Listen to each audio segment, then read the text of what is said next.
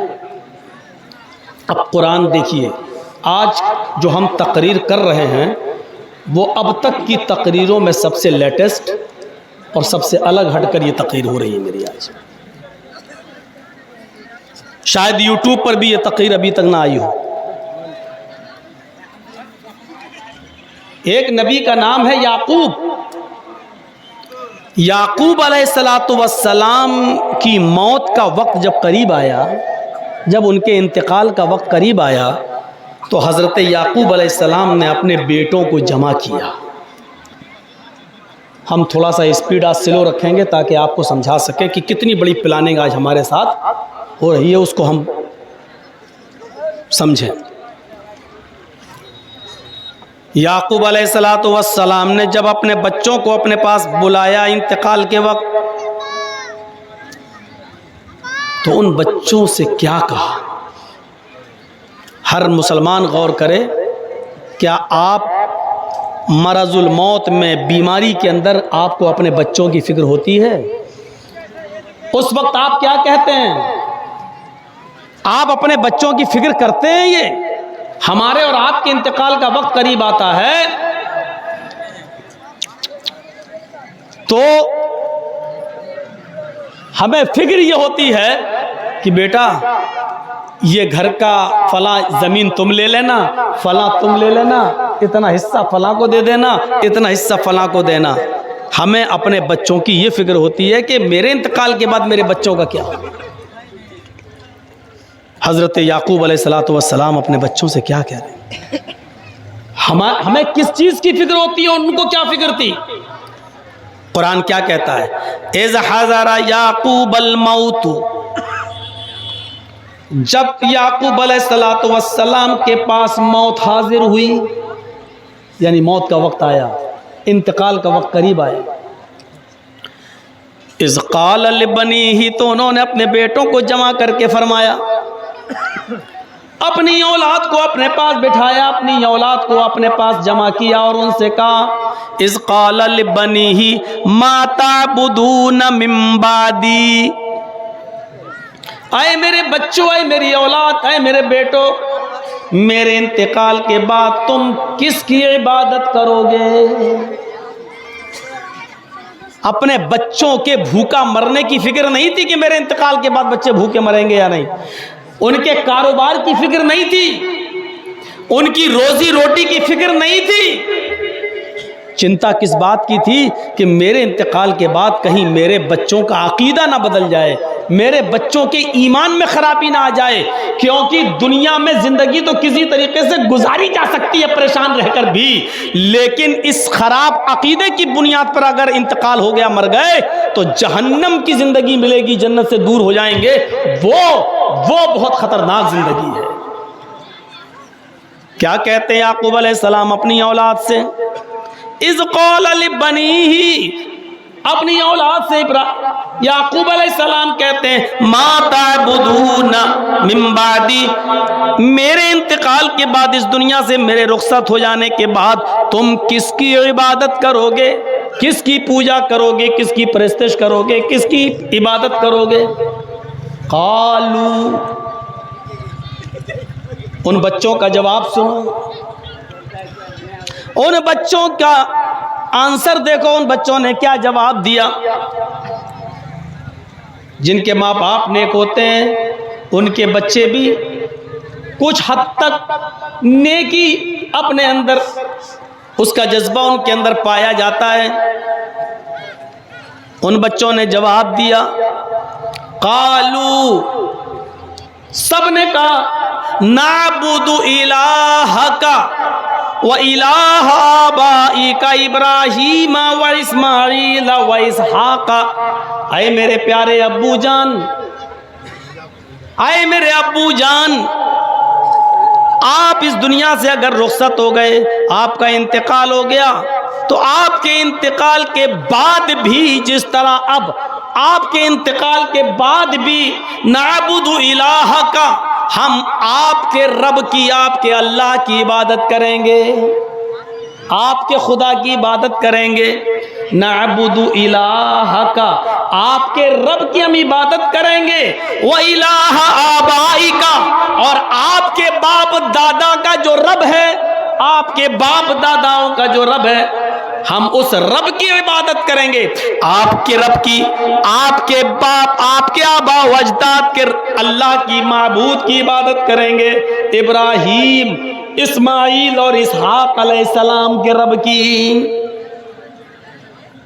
یعنی جو ابراہیم کا رب ہے، جو آپ کا رب ہے، اور جو آپ کے باپ ابراہیم کا رب ہے، اسماعیل کا رب ہے، اسحاق کا رب ہے، ہم اس رب کی عبادت کریں گے۔ آپ اس بات سے بے فکر رہیں کہ آپ کے انتقال کے بعد آپ کی اولاد مشرک ہو جائے گی، شرک میں مبتلا ہو جائے گی، نہیں، اگر آپ اس دنیا سے رخصت بھی ہو گئے تو ہم آپ کے رب کی، آپ کے آبا و اجداد، آپ کے باپ دادا کے رب کی، یعنی ابراہیم و اسماعیل اور اسحاق علیہ السلام کے خدا کی، ان کے معبود کی عبادت کریں گے۔ الہ واحدہ، اس لیے کہ ان سب کا ایک ہی معبود ہے اور وہ ہے اللہ، ہم اسی کی عبادت کریں گے۔ وَنَحْنُ لَهُ مُسْلِمُونَ، اور ہم سب اسی کے سامنے اپنے آپ کو سرنڈر کریں گے، ہم سب اسی کے سامنے آتم سمرپن کریں گے، یعنی ہم نے اپنی پوری کی پوری زندگی کو اللہ کے سامنے سرنڈر کر دیا ہے، ہم نے اپنے آپ کو اللہ کے سپرد کر دیا ہے، ہم نے اپنے آپ کو اسی کے سامنے سرنڈر کر دیا ہے، ہم فرما بردار بن کر دکھائیں گے۔ کبھی غور کیا ایک باپ کو مرتے وقت فکر کس چیز کی ہونی چاہیے، اور اس کی اولاد کو بھی اپنے باپ کے انتقال کے بعد اپنی توحید کو، اپنے منہج کو، اپنے اصول کو، اپنے ضابطے کو، اپنے دین کو بچانے کی فکر ہونی چاہیے۔ باپ کو چنتا کس بات کی ہے کہ میرے انتقال کے بعد تم عبادت کس کی کرو گے، اور اولاد کا جواب یہ ہے کہ جو آپ نے مجھے زندگی بھر درس دیا، پڑھایا، لکھایا، ہم اس کی حفاظت کریں گے، ہم اسی رب کی عبادت کریں گے جو آپ کا رب ہے، آپ کے باپ ابراہیم کا، اسماعیل کا اور اسحاق کا رب ہے، ہم اسی رب کی عبادت کریں گے۔ آپ اس بات سے بے فکر ہو جائیے، کیا یہ منہج، کیا یہ توحید، کیا یہ طریقہ آج ہم اس کی فکر کرتے ہیں؟ کیا کانوینٹ میں اور عیسائی مشنریز کے چلنے والے اسکولوں میں ہم اپنے بچوں کو جب پڑھنے کے لیے بھیجیں گے تو کیا ہمارے بچے وہاں سے نکلیں گے تو کیا اپنی توحید کو بچا سکیں گے، اپنے دین کی حفاظت کر سکیں گے؟ اب جن لوگوں کے بچے کانوینٹ میں پڑھتے ہیں، عیسائی مشنریوں میں پڑھتے ہیں، وہ ذرا غور کریں۔